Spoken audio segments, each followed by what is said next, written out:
Hear ye, hear ye. The Court of Appeals for the First District of Texas is now in session. Pursuant to adjournment, God save the Constitution, this honorable court.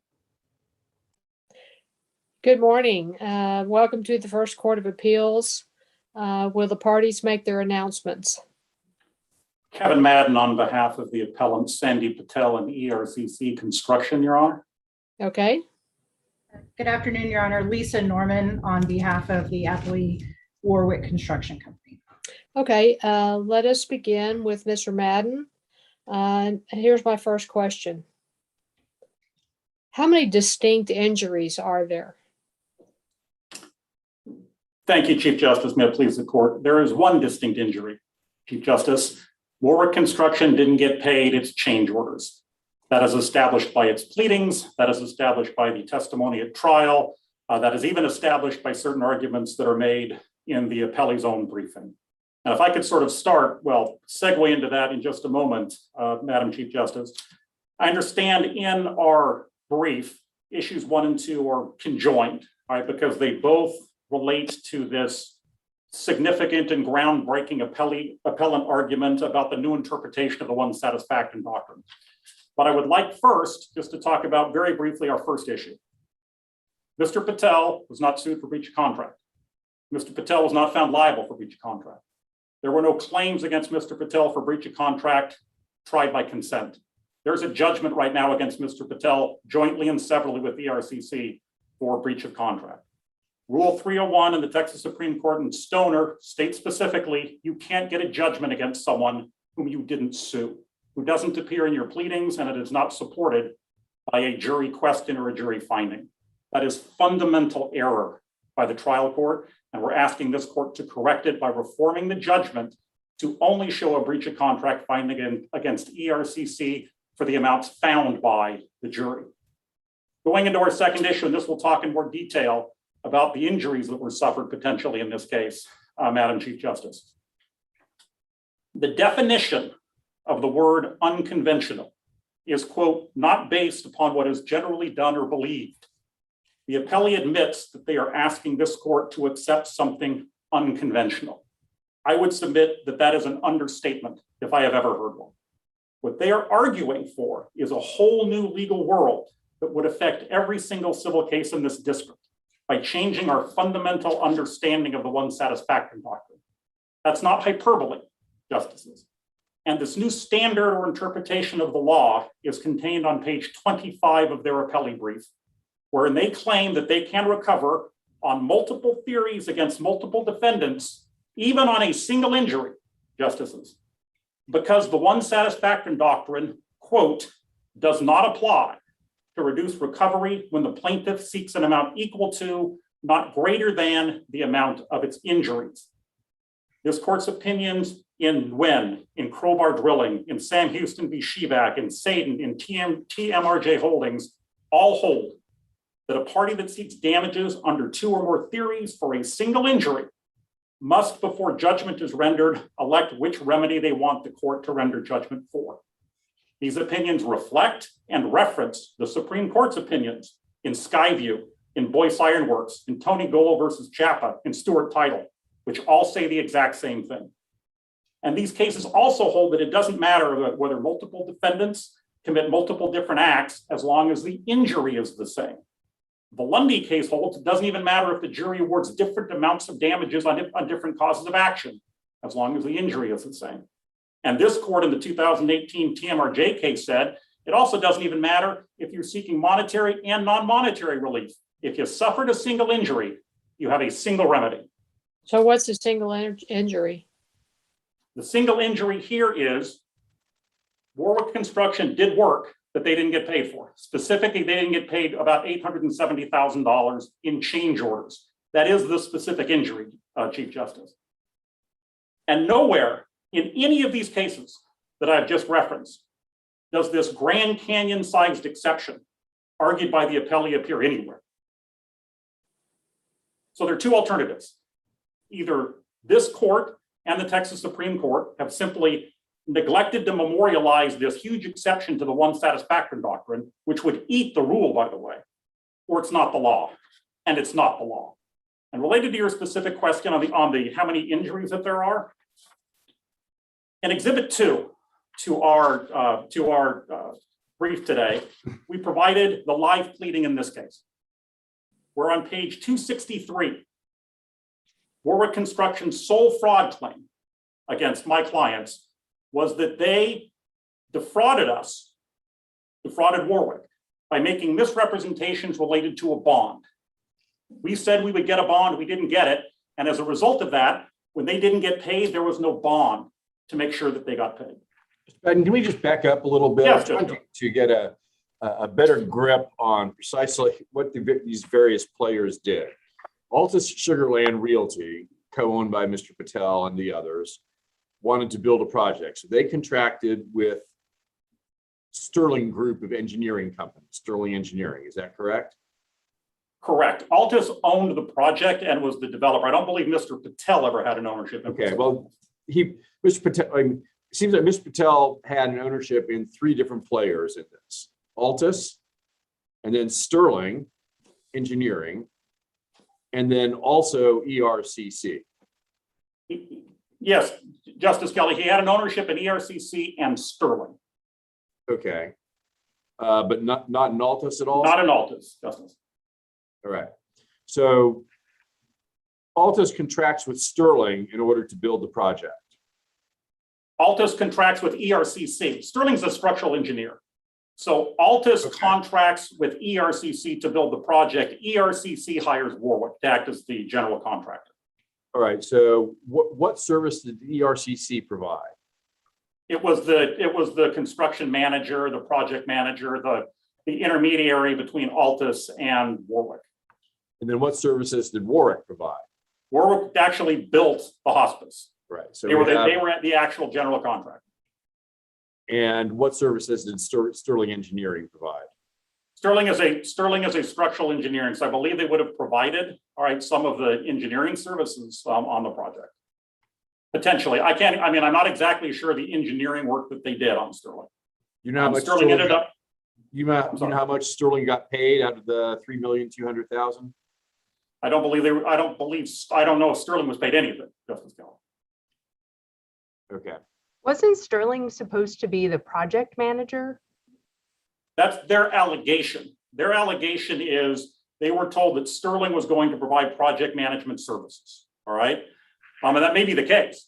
And they're claiming that Sterling didn't actually provide the project management services.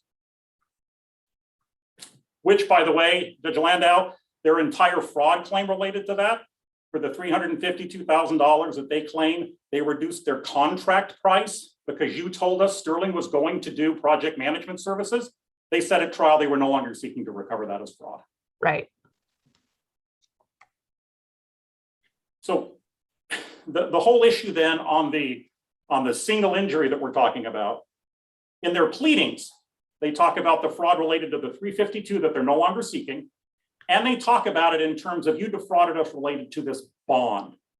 The injury that they suffered, if that's true, and we don't think any of it's true, but if there's any truth to the fact that we were supposed to get them a bond, the injury they suffered, justices, is they didn't get paid their change orders.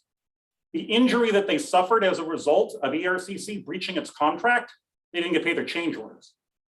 The injury that they suffered as a result of these Trust Fund Act violations, they didn't get paid their change orders. That is implicit not only in the pleadings, in the disclosure responses, but also in the testimony of Mr. Annan, the owner of Warwick Construction, where he states, justices, and once again, this is a exhibit that we provided as part of this hearing. In Exhibit 8, on pages 110 through 112, I specifically asked Mr. Annan about all of his fraud allegations, and he again references only the bond and agrees that this was his misrepresentation allegation in the case.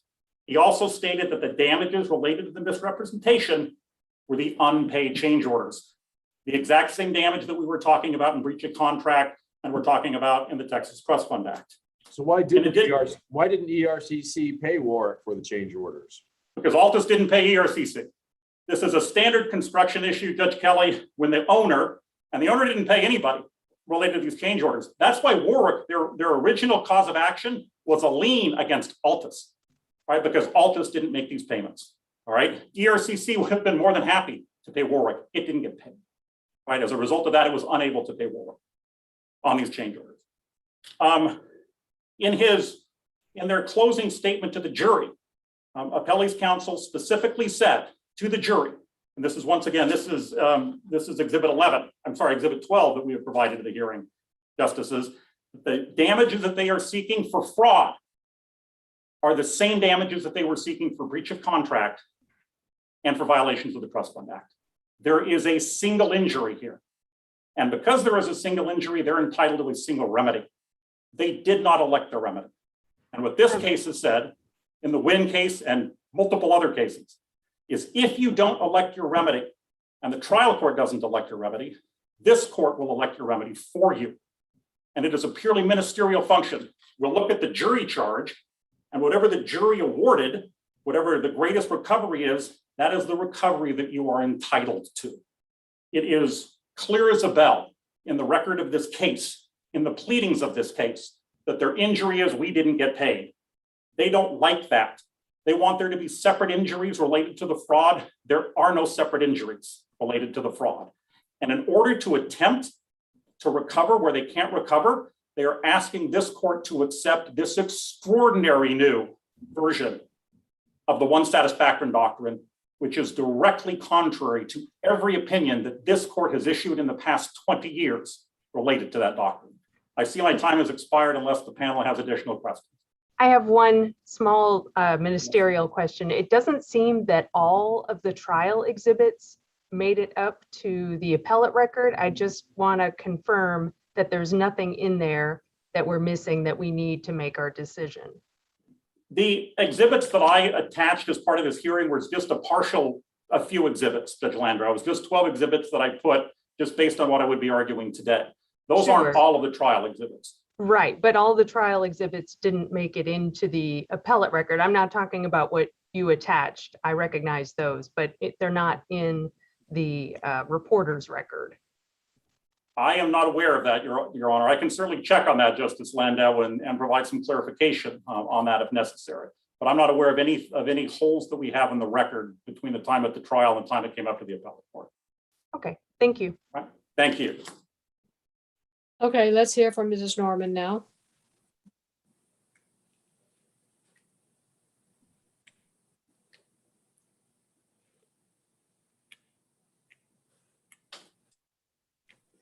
Mr. Norman, I ask you the same question.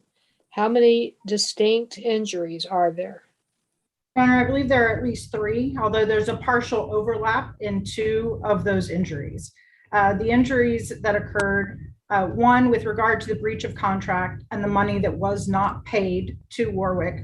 That particular injury was for in terms of the balance remaining at trial, was $463,406.48.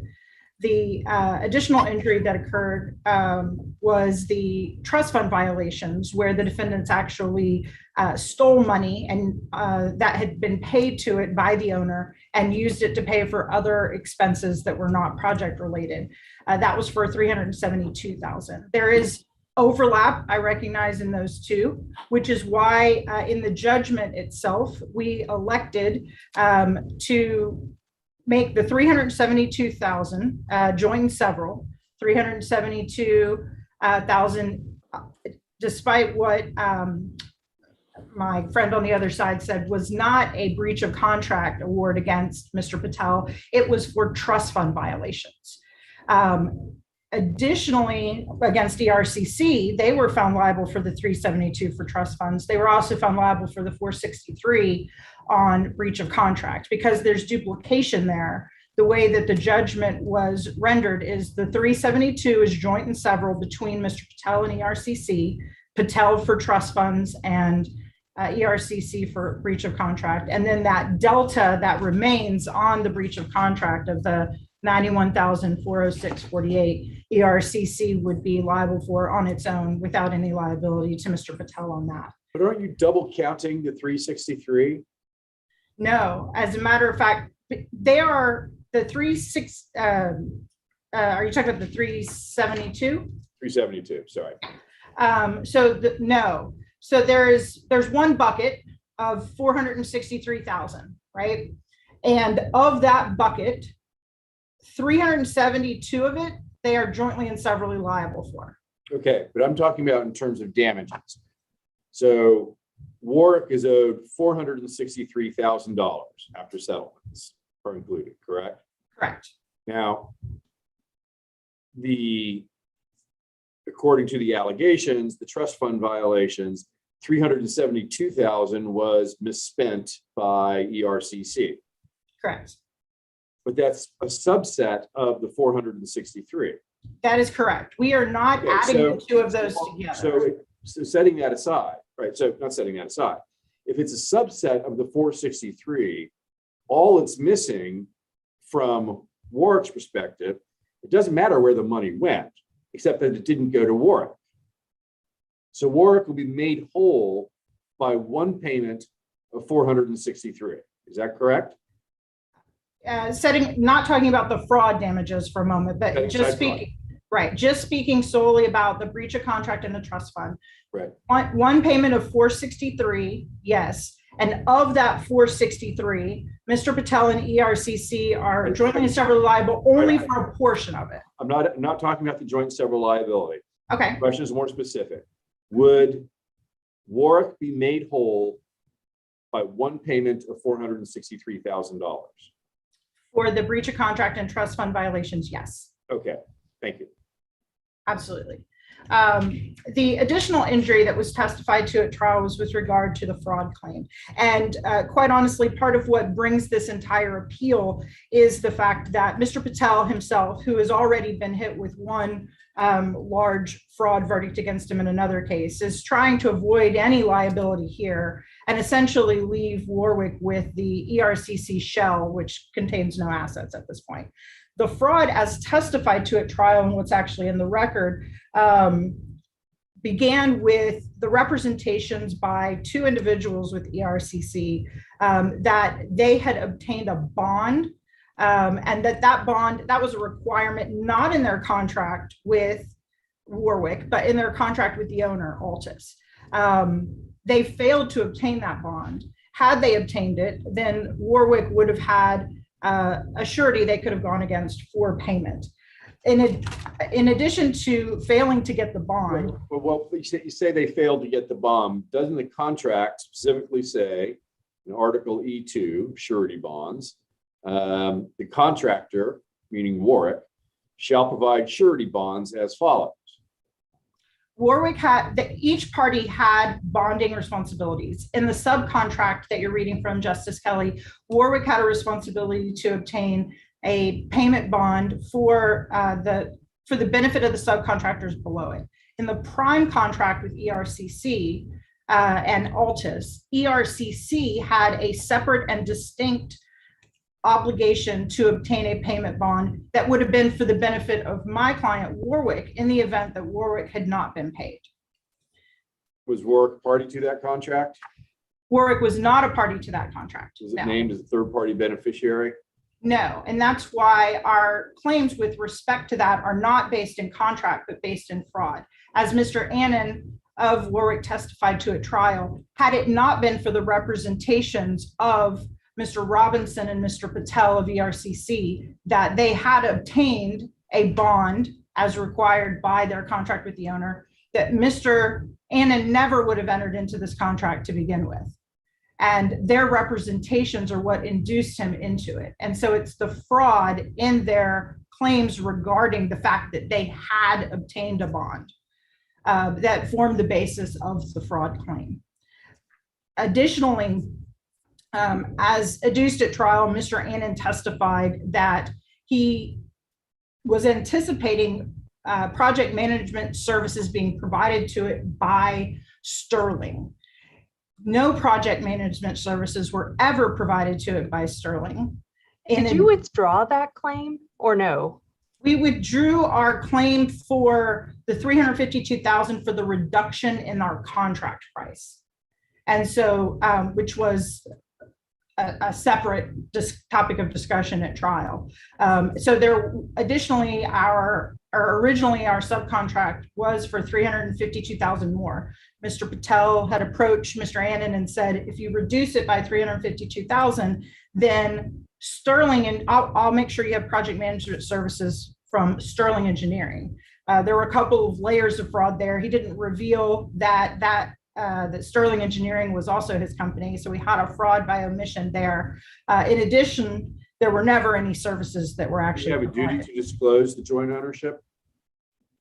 With the duty arose once he began renegotiating the contract. Yes, he had a duty to disclose that because he never had any intention of project management services ever being provided by what, as my friend on the other side just told you, was actually a structural engineer. And so, But you actually just said that the fact that he didn't disclose his joint ownership was fraudulent, and he never disclosed that. So That's correct. did he have a duty to disclose that he was an owner of both Sterling and ERCC? And if so, how did that duty arise? yes, Or was that Mr. even not, I mean, was that part of your cause of action? I don't know that he had a duty per se. I think what we have is that the misrepresentation or the fraud by omission was an inducement to Mr. Annan. And he said, had he known of the incestuous web of relationships between the owner, the engineering company who was supposed to be a project manager, and ERCC itself, it would have set off alarm bells. Or In was there a misrepresentation about the incestuous relationship, as you call it? Was there an affirmative misrepresentation about it? No, there was a failure to Was there a disclose. partial misrepresentation about it? There were no representations Was there a made. duty to disclose that joint ownership? Yes, I believe that duty arose by virtue of the fact that the parties that were going to be making the decisions regarding payment were also the parties who were claiming that the reason that payments weren't being made was because of another entity, which they were the decision makers in. And so by Right. In the absence of an affirmative misrepresentation about it, what is your best case there was a duty to disclose that joint ownership?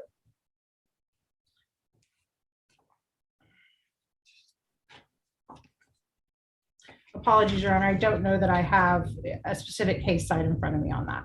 Okay, well, if you could send us a letter brief with a case site establishing that.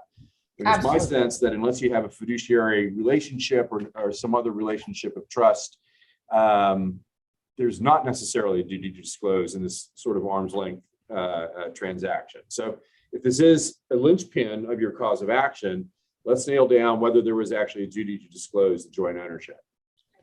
Thank you, Your Honor. Absolutely, I will do that. And it's not necessarily the linchpin, but one component of it. There were multiple, the record reflects multiple instances of fraud that caused injury, not just the loss of the project management services, but with regard to Warwick's reputation with its subcontractors, its requirement that it ended up having to pay more money than it should have if ERCC had obtained the bond. What was the evidence of that at trial? That was Mr. Annan's testimony. Well, but what was the amount of money that was attached to that loss? Let's see. I know that that was in the record at volume 5, pages 82 to 84. And I can try to flip to that, Your Honor.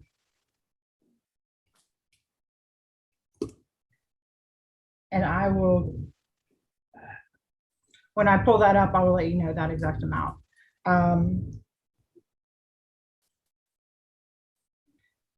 And in addition to the amount of money that was paid, Mr. Annan testified that his relationships with his subcontractors were damaged as a result of this. Okay, what's the evidence of that, and how was that quantified in amount of damages? He did not put a dollar amount in it. In fact, at trial, one of the things that Mr. Annan asked the jury to decide, after testifying to kind of the mountain of fraud by Mr. Patel, Mr. Robinson, that he was entrusting the jury to decide what the appropriate amount of damages would be to punish them for that fraud.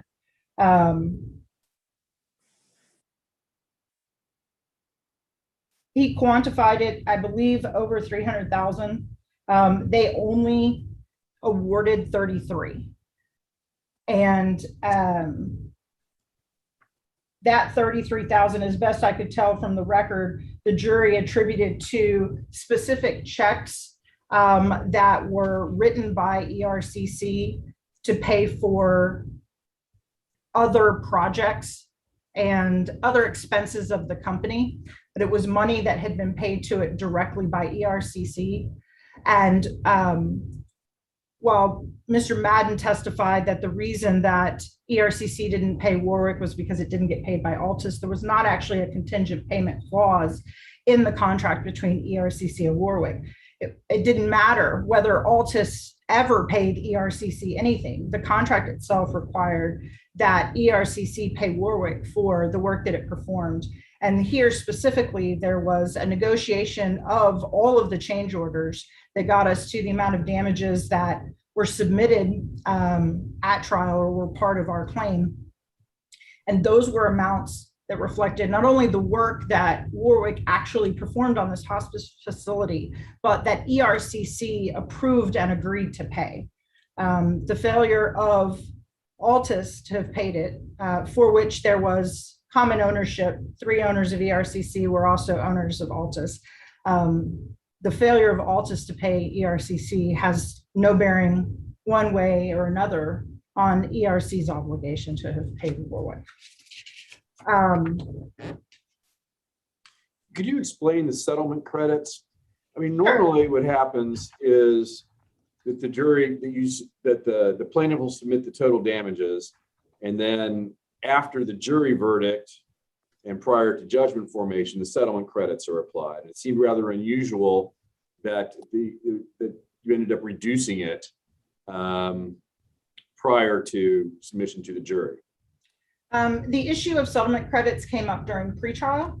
And so that discussion took place then, at which point we applied our credit for what we had obtained from Altus and explained on the record and to the court, we first had done a segregation of our attorney's fees so that the attorney's fees that were attributable solely to the lien claim from Altus, that came out of the settlement money we got from Altus. And then the balance was applied to what we were owed. Originally, the lawsuit was over $800,000. Once we reduced, and that's excluding attorney's fees. So just the contract was $870,000.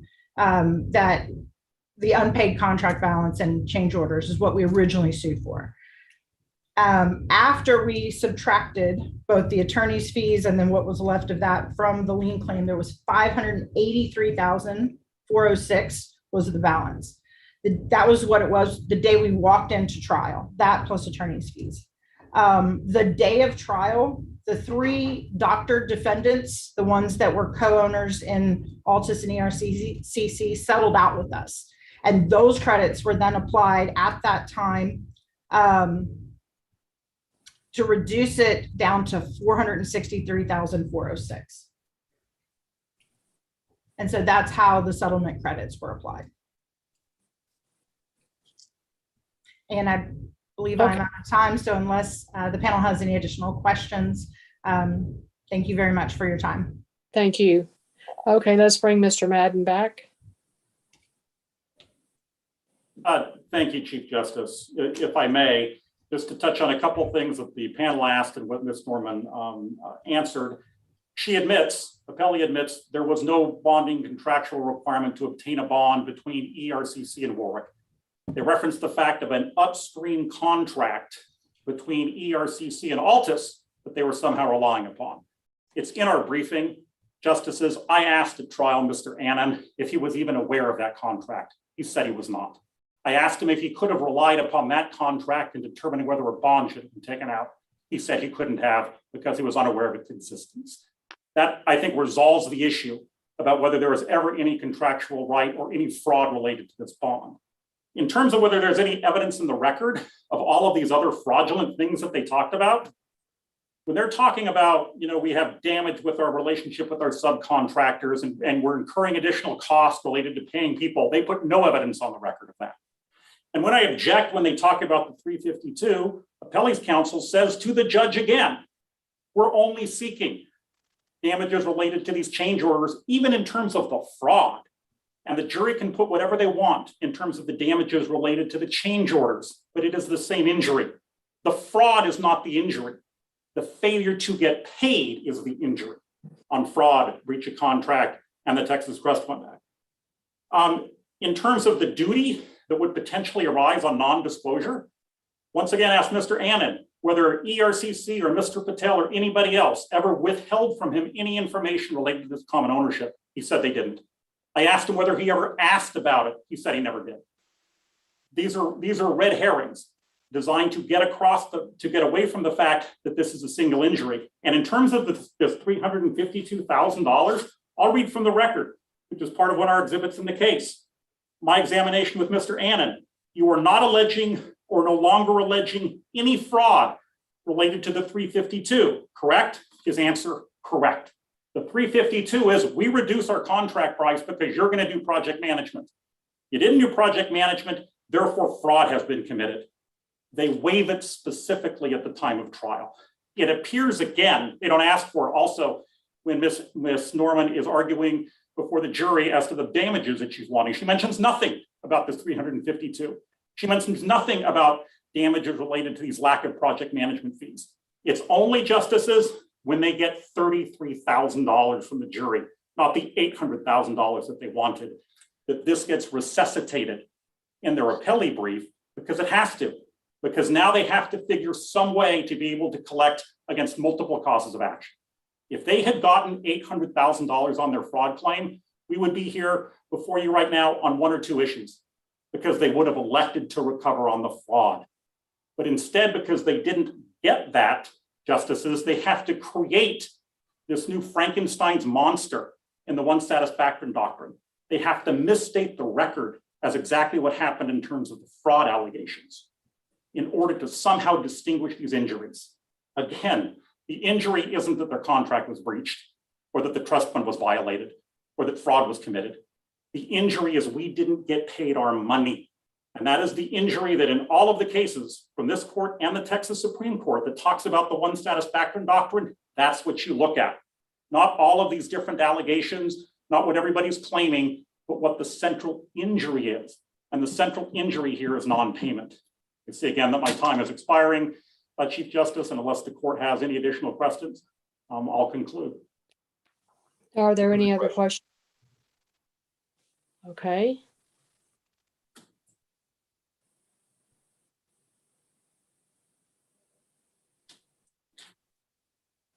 Thank you both for your arguments. The case is submitted and the court is adjourned. Thank you very kindly.